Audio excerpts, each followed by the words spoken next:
Hi everyone, my name is Ifedayo and I'm a Nigerian beauty and lifestyle blogger based in Lagos.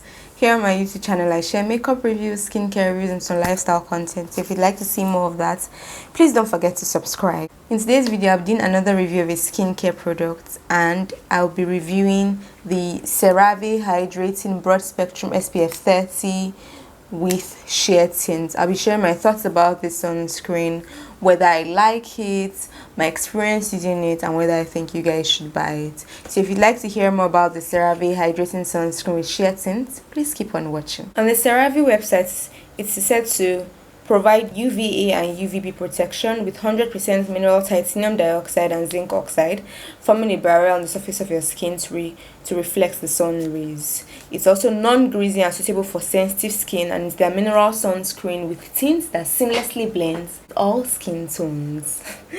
All skin tones. So the product comes in this 50ml tube packaging with a clasp that closes shut. I've not had any issues with spillage and it seems quite travel friendly. It seals completely shut as well. Upon opening it, especially the product with light brown color and a thick creamy consistency. I'll be showing you guys a demo of me applying it and the consistency so you guys can watch out for that. This is a purely physical sunscreen, a purely mineral sunscreen. It contains only physical or mineral blockers, and it contains titanium dioxide and zinc oxide as its sunscreen ingredient. It contains 5.5% titanium dioxide and 10% zinc oxide as a physical sunscreen ingredient. It also contains niacinamide somewhere in the middle of the ingredient list, and it contains different kinds of ceramides somewhere in the middle of the ingredient list as well, which is common in all the products made by CeraVe. Lower down on the ingredient list, it contains sodium hyaluronate, it contains tocopherol, which is vitamin E and antioxidant. It also contains salicylic acid and cholesterol lower down on the ingredient list. These are all barrier friendly products. These are hydrating products. Some of these products have antioxidant properties. Sodium hyaluronate is a good humectant. Tocopherol is a good antioxidant.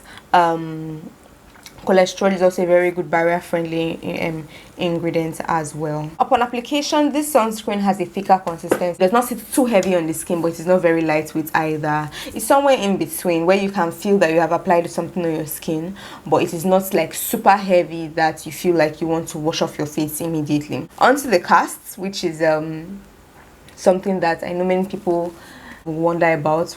It leaves a white cast after application, and I found that even after applying the product for some minutes, it still had a white cast when I rubbed it into my skin. Because it is so thick, because the consistency of this product is so thick, you have to really take care when applying it. So I apply one finger breadth at a time, and by doing that I let that one finger breadth sit in properly for some time before massaging the residue into the skin. And even when I tried that method, it still left a white cast. It left a white cast that people could easily recognize when they saw me and mentioned that I had a white cast. I had something white on my face. So yes, it does leave a white cast. It does not by any way blend into all skin tones. And for reference, I am somewhere in between an NW45 and an NC50, Fenty in between 400 and 420 for reference.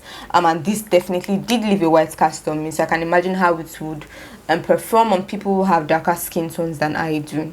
One thing about this sunscreen is that it did not peel or did not form into tiny little balls. It did not settle in my hairs, and that was really nice. It also wore well under makeup because since it left a white cast, the most convenient way to wear it was is under makeup. So I have worn it under makeup without any problems. I actually do like the finish it gives after application on your skin. It leaves a dewy, radiant finish, which is not greasy, apart from the white cast. And I think that this sunscreen will be suitable for people who have normal to combination skin types. I think people with oily skin types will find it slightly heavier and might find it too greasy for their own skin types.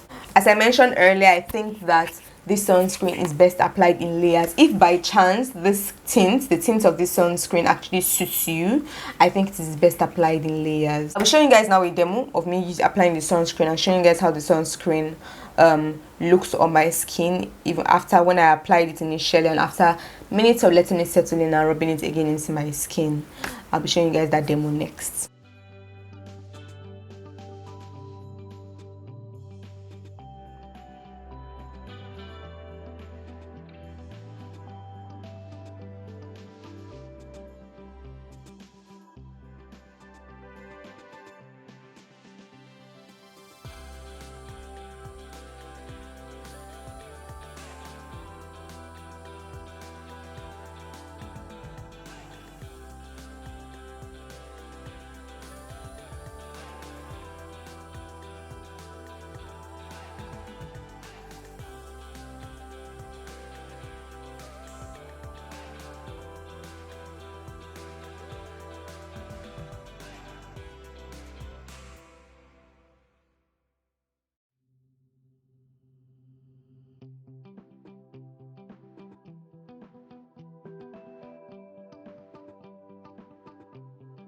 On to the cost. It costs $16 for 50 ml of product, and that is not by any way cheap. We've discussed the cost of sunscreen in my previous sunscreen videos, and we have kind of come to an agreement, I should think, that, you know, I mean, for a product that you should reapply throughout the day, and for something that should be easily accessible, affordable to many people, and for a brand like Cerave that is considered drugstore and is supposed to be affordable, $16 for a 50 ml sunscreen is not very affordable. In Nigeria, you can find this sunscreen for somewhere between 9,000 and 11,000, which reiterates my point that it's not a very affordable sunscreen.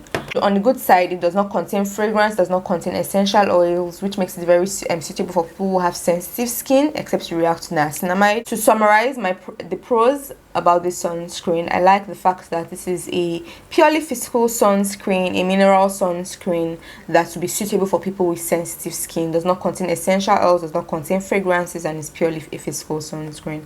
I also like that it wears well under makeup, and I like the finish. Despite the cast, I like the finish, the radiant finish of the sunscreen after it had been applied into the skin. I also like the fact that it does not peel or does not form into balls or settle into hairs when you apply it. On the other hand, the cons I have about the sunscreen, one is the white cast. It's a different thing to say that a sunscreen has a tint. So this particular tint or this shade will be suitable for these skin tone. But to make a claim and say that a sunscreen with a tint like the one this has is widely suitable for all skin tones, I think is quite false. But honestly, this sunscreen may work for someone lighter than me, but it certainly would not work for anyone my skin tone or darker. So I think it is not by any chance universal to any skin tone. The other thing I do not like about this sunscreen is its consistency. I find it to be so thick. I think even if the tint worked for me, I would find it a little difficult to rub into my skin because it is just really thick. It's a really thick sunscreen, and you have to really be patient with it. Even if this is your shade, or even if this tint works for you, you will still have to be quite patient to let that sunscreen absorb into your skin and give it a little more time. The third con I have about this is the price. I think that Cerave is an affordable brand, and I think it should reflect as such in the prices of the sunscreens, the prices of the products that they release. And I think $16 is a little more expensive for 50 ml of products, for a product that you should reapply, for something that should be easily accessible and affordable to everybody across the world. I think that it's a little pricier. I'd like to know what you guys think about this in the comment section below. Have you tried this sunscreen out before? Have you used it? What do you think about it? What are your thoughts about it? Do you like it? And all of that good stuff. What do you guys think about the pricing? What do you think about the cost? And what do you think about the consistency? I really would love to hear all of this from you guys. Thank you so much for watching. So if you found this video helpful, please don't forget to give this video a thumbs up. Don't forget to share to your friends and family who might find this video helpful. Don't forget to subscribe as well. Follow me on Instagram at Ifebalogo_, and also on Twitter at Ifebalogo_. Thank you so much for watching. Please don't forget to subscribe once again, and I'll see you in my next video. Bye bye. How do you pronounce Cerave? From this brand, Cerave. Cerave. Cerave. Cerave. Cerave. Okay, noted.